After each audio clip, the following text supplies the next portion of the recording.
Here's an example. For those of you in real estate, which I know many of you are, this first paragraph should look familiar. The second paragraph has the same legal effect, except it's only 2 lines. Let's just quickly go over it.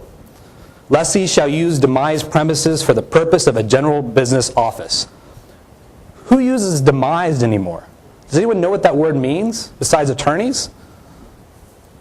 I just say lessee shall use premises as a general business office only. Very simple. Second part. Lessee's use of the demised premises shall be subject to the additional limitations on use contained in the following subparagraphs, or as described in this agreement. Okay? This may look familiar to you because the first paragraph is actually the standard agreement in the AIR forms. All right. So you've set up your contract agreement. You have an understanding of the minds. It's very clear and plain terms. You've got into the mind of the other party. Now we're talking about how do you avoid a dispute from escalating? Because sometimes you just can't prevent it. Sun Tzu says that if equally matched, offer battle. If slightly inferior in numbers, avoid the enemy. And if quite unequal in every way, flee from the enemy. Avoiding escalation is about stacking up the deck. Making sure that at the inception of the contract, you've already stacked it up so that if there's a dispute, there's no advantage from the other party going after you if there is a dispute. So this is when we get into more of the detail of the contracts that I think a lot of you are here to see. Attorney's fees clause. In the United States, the standard rule is that each party pays for their attorney's fees. The English rule is such that the prevailing party is awarded their attorney's fees. So now accordingly, we follow the American rule unless there's 2 instances. Unless it's changed by statute or by contract. By contract. That means that you as 2 parties willing can change the rule and start following the English rule. Now each has its advantages and disadvantages. You may wonder why we follow one and not the other. The English rule, where the attorney's fees are awarded to the prevailing party, it's designed so that it discourages litigation. But the disadvantage of that is that people that may have a claim may be discouraged from bringing it because they're worried about paying the other side attorney's fees.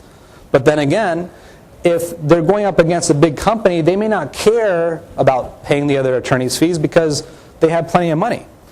Versus the American rule, which is we want to encourage people to go to court and seek justice, even if their claim may be a little off. And so this is part of the reason why our litigation in this country is a little bit out of control. So accordingly, you have the option to, by contract, to switch to the English rule. So if you want to avoid escalation, make it less appealing. Now the problem is if you're going up against a bigger company that has a much bigger wallet than you, this may not be as much of an issue. Here's an example of an attorney's fees clause. It has a lot of defects, but I just wanted to give you a short example of that. Mediation. Mediation is very simple. It is most of you are probably familiar with this. Again, in real estate, in all your real estate contracts, there's a required mediation clause in which you're required to go to a third party, usually a former judge or an experienced attorney, to help you settle a case. Now, putting a mediation clause in your agreement, again, most of these real estate forms already have it in there, is a great idea. Why? Because prolonged warfare, no one's benefited from that. Just as prolonged litigation, no one's benefited. So therefore, mediation is an opportunity for you to settle your case early. You may not want to do it, your attorney may encourage you to do it, and you still may not want to do it, but by putting it in the contract agreement, it allows you to have that opportunity to settle the case early. So yes to mediation clauses. Now a little bit more controversial subject, arbitration. I say controversial because most business attorneys put arbitration clauses in their agreements. I personally do not. I think that arbitration, there's a myth surrounded to it, in the sense that everyone thinks that arbitration is automatically better. My position is that it depends. Why does it depend? Well, Some people say that it's cheaper. Well, not necessarily, it depends. Another thing is that it's not appealable, meaning that the decision of an arbitrator, by the way, just to understand what arbitration is a private court system in which you pay for, in which is out of the regular public court system, and in which is binding. And not only binding, but if they make a mistake of law, it's not appealable. Now, appeal is very expensive in the regular court of law, but my thing is why make the decision beforehand? Why make the decision not to appeal before you even know what the case is before you? Third, questionable objectivity. Arbitrators are chosen by people like me, your attorney. And when we choose an arbitrator, we're going to choose an arbitrator that we've used before, that we receive favorable results for. So this is my cynical point of view, but I just think there's questionable objectivity. Next, the duration of the arbitration itself. Negligible difference. Some people say it's automatically shorter. Again, not necessarily. Real estate, it's probably pretty short. Lack of transparency. And lastly, because there's a myth that arbitration is better, it may actually encourage litigation, which defeats our purpose of avoiding escalation. Now, I did say I don't use them, but I actually do. But here are my factors. I use them when my client needs a private proceeding. For example, we have a client up in Los Angeles that services celebrities. Now, if they have some kind of dispute with one of their clients, we want to make sure it's under wraps. Second is if I have a client that is contracting with somebody that they have a huge upper hand over. For example, an employer versus an employee. As I discussed before, arbitration can be more expensive, specifically in the initial filing fee. And so therefore, if I can make it more difficult for an employee to file a claim against the employer or my client, then arbitration might be a better option. Second, third is client preference. Some clients just have experience in arbitration, and so therefore it's a better fit for them.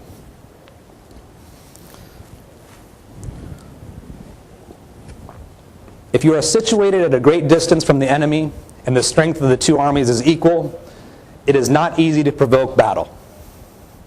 Very simple. If we're going to fight on our home territory. You guys have probably all seen these clauses, but fighting in your hometown is your advantage, and your advantage is the other party's disadvantage. You want to make it difficult that if you contract with somebody in Alaska, that you don't have to go all the way over there to litigate. You want them to come down here. Why? Well, you know the lawyers in the area, no travel cost. I think this is obvious. Now, I'm rushing through this because I wanted to get to this slide right here. This is probably the most important slide in my presentation. Indemnification clause. It is the most dangerous clause in any agreement from a general perspective. I implore you that it must be reviewed by an attorney to really fully understand. But I'm going to attempt to try to explain it to you so that maybe you can start taking a look at the contract agreements that you're signing. What is an indemnification clause? Simply, the purpose of the indemnification clause is to allocate risk. You're trying to allocate risk of the person that is in the best place to diminish the risk. So that means basically if I contract with a contractor to build a ladder for me, and I want to make sure that if I use a ladder somewhere else and someone uses it and gets injured and that person sues me, that I'm going to have that contractor that made that ladder indemnify me so that I'm not damaged by that. That's an example. But you have to look, again, looking to see, thinking about how to negotiate in a cooperative manner to make sure that these indemnification clauses are fair. What's the test? The test of fairness is, does the clause allocate risk to the party whom is in the best position to prevent the risk of loss? Think about that for a second. Allocate risk. Let's take a look at an example of indemnification clause. Looks like my logo's blocking it. Let me just... I know I'm vain, but I'm not that vain here. Okay, contractor agrees to indemnify and hold harmless company of and from any and all claims, demands, losses, causes of action, damage, lawsuits, judgments, including attorney's fees and costs, to the extent caused by or arising out of or relating to the work of the contractor. By the way, this is a simplified version. There's a problem with this. The question is, does this allocate risk to the person, the party, who's in the best position to prevent it? So what is the defect in this? Anyone have any idea? Just raise your hand. The problem with this is that last sentence, or that last part, last two lines. To the extent caused by or arising out of relating to the work of the contractor. Caused by, I get. If my contractor makes a mistake with their ladder and causes injury, then yeah, it makes sense. They should pay for it. But arising, relating to the work, that means the contractor may not even be responsible, yet he or she is on the hook. So simply cross that out. Now, indemnification clauses are very difficult to read, so you have to break it down. First, you look, who's indemnifying whom? Be very careful about mutual indemnification clauses. I get this all the time. I review a contract, I send it over, and the other attorney, other party, why don't you make this indemnification mutual? Many of you may have heard that before. But to me that doesn't make sense. I need actual language. You can't have each party indemnifying the other for everything, then it's just an infinite loop. You need to be specific. What kind of losses will be covered? Negligence, intentional torts, fraud? Who controls the legal strategy? Now, do I get to choose my attorney, or does the contractor? What triggers the indemnification clause? When I get sued? After a judgment's filed? When I receive a demand letter? Is there a duty to defend? This is an important one. A duty to defend means that if the contractor has a duty to defend, that means they have to pay cash for my attorney's fees at the inception of the lawsuit, as opposed to you just pay me if I lose and after the fact. It's a big difference in cash flow, right? Lastly, insurance. You need to make sure that whether you're being indemnified or you're indemnifying somebody else in contract, that you're properly insured. And you can require this in the contract agreement. All right. Running close on time here. I want to give time for questions in just a second. So, lastly, you've done your job to prevent a dispute from occurring. You've done your job for avoiding a dispute from escalating. But how do you win? The reality is winning is the easiest part. Because if you've done these two things already, all you have to do is perform. And if once you perform and you get sued, then you can let the chips lie and see where it goes. And if you prevent it and avoid it, you're done. This is the art of contracts. Okay, let's open it up for questions. I know you had one back there. Yeah, if you've got a contract and one of the parties is... You may want to wait for the mic so everyone can hear you. Oh. If you have a contract and one of the parties is required to pay legal fees, say A is to pay legal fees of B, is that reciprocal in the contract when that's established? Is that still that way? Sure. Very good question. So just to repeat the question, his question was, if you have a contract agreement with an attorney's fees clause and it says party A is going to pay party B's attorney's fees in the event of some dispute, is that now made mutual? Or that's the question, right? So the answer is, in California, the law is that it's automatically made reciprocal. But that's a state law. If you recall, one of the slides was about venue and choice of law provisions. Again, another important reason to pick a state that you're familiar with in law. And so if you have a clause in there that the state of California law applies, and you have an attorney's fees clause that is only one-sided, state courts will automatically make that mutual. Good question. Any other questions? Please. This is very specific to investing. Oh, thank you. Uh-oh. I think that's what we're all here for. So For example, I've been a second lien holder on a property, and I'm sorry, second. I've been a second lien holder on a property, and later found out that the borrower was not paying the first lien holder. And I didn't find this out until closing, so luckily we found out in time. But what kind of language can I put in the contract, whether it's a joint venture agreement or a trust deed, to make sure that I'm alerted to the fact that it's not being paid, or what recommendations do you give? Yeah, that's an easy one. You put that exact language in the contract agreement. I know a lot of us, especially with these form contracts, are hesitant, especially without an attorney, to put our own language in there. But besides all this legal stuff that I mentioned, it's very important just start putting in the terms, and I know this is coming from an attorney, it sounds weird, but put in the terms that you want in there. If you want that party to notify you if the borrower stops paying, add it to the agreement. Very simple. But you have to contemplate that beforehand. That's the hard part. That's lawyering. Lawyering comes with experience, and I know a lot of lawyers will tell you never do anything without an attorney. My position is, look, you can, but you can't compare the experience to an attorney. They know what to look for. They know what to come up that may come up. And I have clients that are really good and have a huge number of business experience, and you can see it out in them that they're able to negotiate their contracts very well. Yet they still send it to me, but the point is that they're very competent. So I would just put it in there. Hopefully, does that help?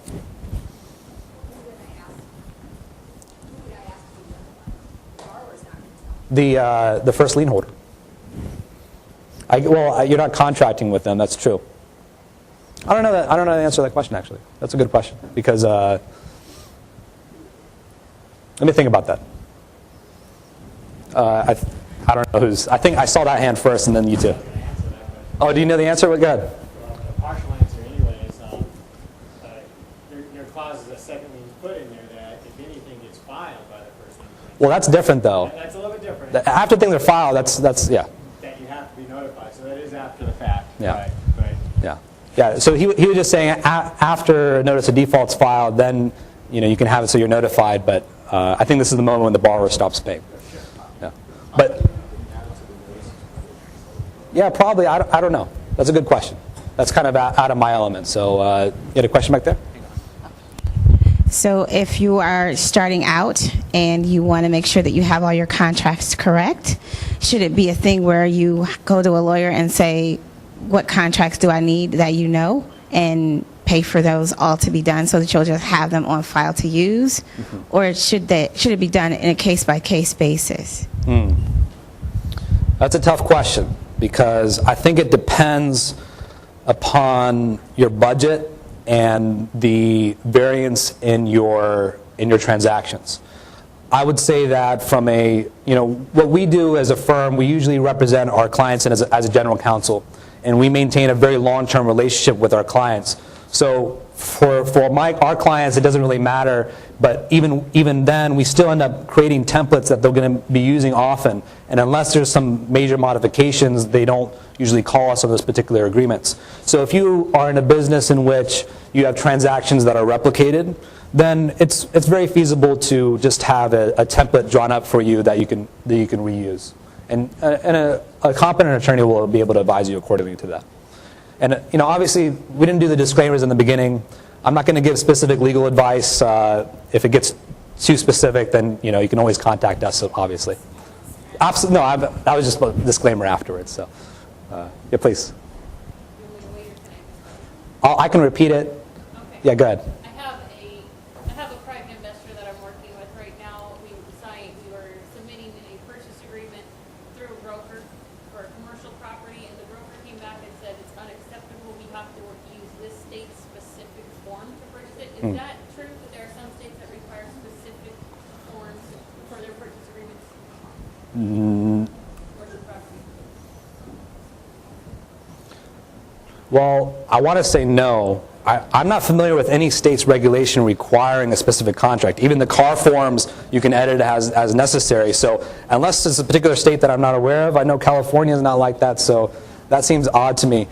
Here's another thing is that when it comes to venue clauses, I try not to negotiate that out.